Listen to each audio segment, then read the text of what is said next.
but the NBA official. Ted Bernard.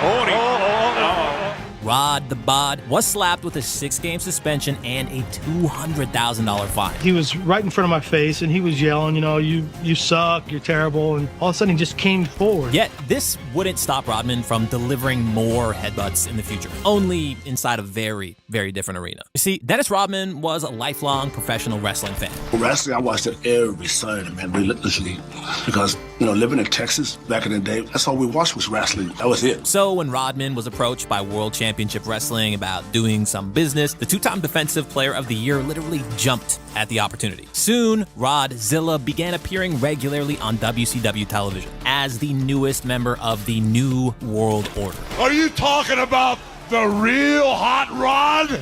Dennis Rodman? The infamous anti-establishment renegade crew of bad guy wrestlers led by the biggest name in sports entertainment, Hollywood Hulk Hogan. But as crazy as it was for an active NBA player to compete inside a professional wrestling ring, the matches always took place during the offseason, so it was never really a problem. Until it was. In June of '98, the Bulls were back in the NBA Finals, looking to win their 6th NBA title in 8 seasons. And for the second year in a row, standing in their way was future NBA Hall of Famer Karl Malone and the Utah Jazz. The world watched as Rodman dominated both the boards and Malone in Game 3, helping the Bulls obliterate Utah by 42 points to go up 2-1 in the series. Wennington, the only Bull who hasn't scored, so let him do it.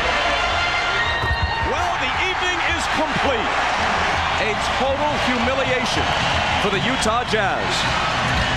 But what the world didn't know was, behind the scenes, Hollywood Hogan had been talking to Rodman about their next big wrestling payday. Immediately following the Game 3 win, Rodman hopped on a plane to Detroit, blowing off Monday's team practice and a mandatory media session. This was bad enough, but to make matters worse, no one in the Bulls organization knew where their star player was. It wasn't until 8 p.m. when Rodzilla's whereabouts were finally confirmed. Dennis Rodman is here at the Palace of Auburn Hills tonight for Nitro?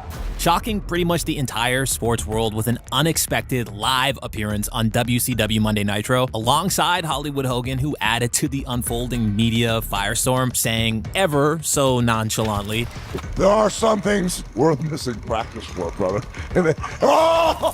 Yeah, Bulls head coach Phil Jackson was not amused. Was it true that Dennis wasn't at practice today? That's true. Is that an excuse to him? No, it's not. And I've got Phil Jackson calling me going, where's my guy at? Where's my guy at?